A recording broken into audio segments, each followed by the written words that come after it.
உங்கள் இதயங்களின் ஓரங்களில் பாரங்களாயிருக்கும் காயங்களுக்கு வார்த்தை ஒத்தடம் கொடுப்பது உங்களதன் அறிவிப்பாளன் KS நாதனின் உணர்வுகள் தொடர்கதை. நாம் சந்திக்கின்ற ஒவ்வொருவரும் நம்முடைய சொத்துக்கள் பற்றியும் வருமானம் பற்றியும் வாங்கிய வீடுகள் பற்றியும் தான் விசாரிக்கின்றார்களே தவிர ஒருவர் கூட நாம் சந்தோஷமாக இருக்கிறோமா என்று கேட்பதே இல்லை என்று சொன்னவர் புகழ்பெற்ற ஹாலிவுட் நடிகர் ஹீத் லெட்ஜர். அவர் சொன்னதைப் போல நம்மை நலன் விசாரிக்கும் அத்தனை பேரும் மகிழ்ச்சியாக இருக்கிறோமா என்று கேட்பதே இல்லை. இதே தவறைத்தான் நாமும் செய்கின்றோம். இந்த உலகம் முழுக்கவே ஒருவரின் வாழ்க்கையை அவர் அடைந்திருக்கும் பொருளாதார வளர்ச்சியை வைத்தே அளவிடுகின்றது. பொருளாதாரத்தில் ஒருவர் நன்றாக இருந்தால் அவரின் அத்தனை வாழ்க்கையும் நன்றாக வளமாக இருக்கிறது என்று தவறுதலான ஒரு புரிதலில் இயங்குகிறது.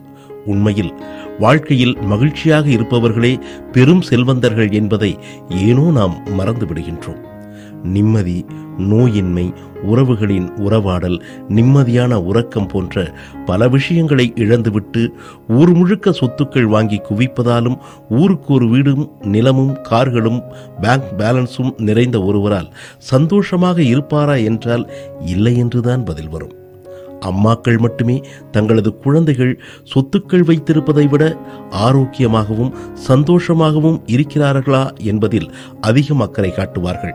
அப்படிப்பட்ட தாயுள்ளத்தோடு யாரும் யாரையும் கவனிப்பதும் இல்லை, விசாரிப்பதும் இல்லை.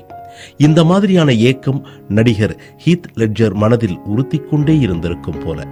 இந்த டார்க் நைட் என்ற படத்தில் இந்த ஜோக்கர் என்ற கதாபாத்திரத்தில் நடித்து புகழ்பெற்ற ஹீத் லெட்ஜர் தனது தூக்கமின்மை நோய்க்கு அதிகப்படியாக மருந்து உட்கொண்டதால் தனது 28வது வயதிலேயே மரித்து போனார்.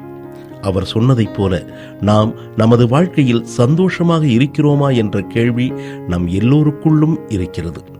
தோல்விகள், துரோகங்கள், உள்குத்துகள், நோய்கள், புறக்கணிப்புகள் என எல்லாம் கடந்து நாம் மகிழ்ச்சியாக வாழ்வதே வாழ்க்கையின் உண்மையான வெற்றி.